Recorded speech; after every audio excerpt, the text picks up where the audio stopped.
Captains of Industry, brought to you by Airtel. Now, Stewart van Graan's life story reads like a rags to riches tale. Born in relative poverty in Cape Town, he then worked his way through school, eventually landing up in the United States. Recently appointed head of Dell Africa, Stewart van Graan is our captain of industry tonight. Thanks for staying with us, Stewart. Now, obviously we come from a country that has a horrible, horrible history, and the legacy of apartheid is with many of us, irrespective of which side of the color spectrum we stand. Many black people know of poverty, know of destitution, marginalization. It's an all too familiar South African story, and in many ways, it's your story as well.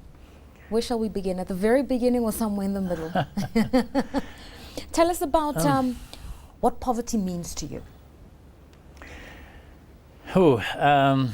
I think for me, at the time that you live your life as a youngster, you never really know anything better in terms of what is poverty and what is not. But certainly I can tell you that I have had a happy childhood, one that was filled with love and care, brothers and sisters. So a family life that to me was normal at the time. Obviously, as I grew up and I became involved in some of the struggle elements, which was mainly through my sport, I became aware that very early on I needed to do something different and try and make a difference. And I guess that was probably the earliest that I picked up that I had some of the leadership skills that was necessary to try and effect change. What was the epiphany? I'll tell you my upbringing. The epiphany was going to an all-girls convent. We all seemed the same. And then I went to one of my classmates' home, and they had a swimming pool, and we didn't. And I realized that it wasn't even a question of affordability, it wasn't even a question of space. Our house just wasn't big enough to be able to have one, and I knew something was not quite right. Well, you were doing well. You knew people with swimming pools. We didn't know people with swimming pools. But I guess, the defining moment was when I applied to a university after matriculating, and I couldn't get in because of racial quotas. I wanted to be an engineer, and it just they just didn't have enough space. And then you had to go to at the time it was called the Bush University, and I just didn't want to do that. So I started working almost immediately after leaving school. I exported fish. My dad was a fisherman. He's one of my idols and icons. My dad was a fisherman, and it was ironic that my first job was with his company. Yes. I guess it was always at the back of my mind that I didn't have a degree. I always felt that I could do more. And through what I think we're doing today, or certainly I'm involved with today, and that is helping communities, I got involved with a scholarship with IBM at the time, a one-year scholarship. I came out as top student, and that's how I got into IBM. Small blocks, let's chip away at the small blocks. Working for I&J, exporting fish. Obviously, you'd made a decision that a government was not going to decide for you your academic aptitude and your destiny, so you chose to work. Was it a humbling experience? Were you always sitting there thinking, I could be better than selling fish? I want to be better than selling fish, and I resent the situation that I'm in. Well, for sure, but I'll tell you, at the time I was young and impressionable. I was earning money, probably as much as some of the adults it was at the time, and there was a need in the household to provide some money. So it served that purpose. But at the same time, I saw the fruits of money, and being able to go out to the movies and that type of thing. And so I guess studying was at the back of my mind. Right, okay, so you wanted to be an engineer, and then you eventually got into ICT, so not too far-fetched. What was the epiphany for you? And here, when did you know that this was your calling, this was what you really wanted to do? Well, it's when I discovered that I had the aptitude for ICT. I guess that was probably not on the radar screen. I think at the time, and I'm talking here in the 70s, it was considered quite a job to get into IT, and it was a niche job, and it was very, very desirable to get into it. So having got into it by being nominated the top student by IBM in that particular course, sort of gave me an idea that maybe I had something in me that could make a difference there. So yeah, that was important. Okay, so whilst you were pursuing your intellectual pursuits, feeling a bit independent financially, there was also a political environment that was brewing around you. The 70s was watershed, 1976 in yes. South Africa. Later on was the formation of the United Democratic Movement in Cape Town, where you were raised. Your political consciousness, how was that informed? Extremely heightened. I operated under SACOS, South African Council of Sport, so played baseball, cricket, soccer, all under the code of SACOS. It had at the time a mantra that basically said we could not play normal sport in an abnormal society. And as such, I got involved in the struggle in terms of trying to, if you will, stop South Africa from playing international sport. I think to some degree we were successful. It's amazing though, just to fast forward though, because I'm a positive person, how today, when you look at sport and the importance of sport and how it unifies people, we knew then already that we were on the right track when we started out by saying, well, sport was the way to probably, if you will, hurt South Africa as it was at that time.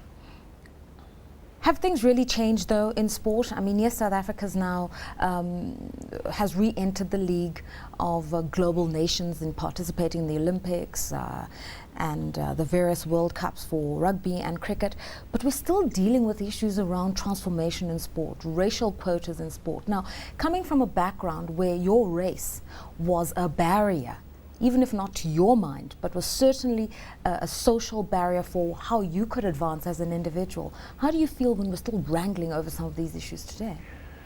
Well, I try not to be distracted by that, to be honest. I think it was Nelson Mandela that probably was, the one that changed my mind and my life very, very clearly from being an activist to being a supporter of what is happening in South Africa. And that was when he said, you know what, we shall forgive but never forget.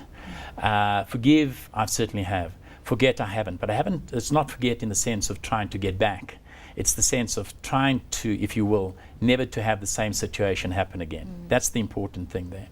And so when I look at sport today, for me it is all about the ability of sportsmen that I think should be recognized over and above their skin color. So ability to me, whether on the sports field or in the work environment, is the fundamental. And I mean, obviously you're still involved in sport, even if just by way of personal fitness. I'm curious about your love for boxing. Oh, boxing. Well, a couple of years ago, I gave up squash because I moved to Johannesburg and put on a little bit of weight. And so a friend of mine about a year and a half ago said, Stewart, I think you should do some boxing. And let me tell you, it's not boxing because you want to hit somebody, it's boxing because you want to get fit. Yeah. And it's, I've never been to the army, but they tell me it's like boot camp. Yeah. And so it's certainly a workout of note and one that I thoroughly enjoy. Yeah. Alongside that, I try to play a bit of golf. I'm a very good high handicapper, Right. but I still play poor golf. According to who? Well, high handicapper as in like I'm an 18. Okay. That's not a good golfer. Okay. Yeah, but I can, I'm competitive. Okay, let's talk about your love for sport, because my mother would tell you about my father's love for sport and how that's turned her into a grass widow. So she sees it as a very selfish sport. Boxing, you're testing your own sort of physical fitness, your endurance. What are some of the lessons you learn when you play sport? I mean, golf, you're playing against yourself effectively. Correct, yeah. I think, I will take away from sport that I must be a very, very competitive guy, but I think I'm a very fair guy. I think if I lose, I lose. For me, sport is the one thing that taught me everything I needed to know about leadership. And I'll go back again to the struggle days where we were looking for leaders in communities that could take an argument forward around some of the changes that needed to be made in the communities. And so I still see sport today as transformational. I still see sport as something that when you're involved in it, if at the essence of it, it should bring out those leadership qualities that you want to practice in business, and I certainly see that parallel. You referred to your father earlier on as somebody whom you hold in high esteem and very high regard. Why is that? I think he was an extremely humble man. And my mom was the head of the household, so she played mom and dad because he was away for about 40 days at a time. And would come home for 5 days and then go out on the trawlers again, and it was that type of lifestyle. But I think in all of his dealings with us as children, he was extremely fair, when he was around. But more importantly, I think the big thing that stuck out for me was the fact that he was humble. Do you think you like him, or you're still aspiring to be like him? I'm still aspiring to be like him. I think for me, I just want to come back to this leadership thing again, because I guess it's something he taught me. You see, it's not about success that I'm on about. It is all about being significant. And for me, the difference is that I can give back and I can invest my time and get involved with communities I call home, and see what I can do to make a difference based on the perceived success I might have today. A final question, I always ask this to all our captains, is the core values that you stand for. If you had to say, this is my mantra, my personal philosophy, what would that be? Ethical leadership. I like you because your answers are short and sweet. And I've liked having you as a captain of industry. That's Stewart van Graan, a man who's had an incredible life story, a life's journey in the ICT world, from Cape Town to the United States, a man who's governed by his political consciousness, the need to be part of the changes and solutions to a country that's evolved, such as South Africa, personally giving back through his involvement with Crystal House, that support for education that he referred to earlier on, the leader of Dell in Africa, Stewart van Graan, our captain of industry.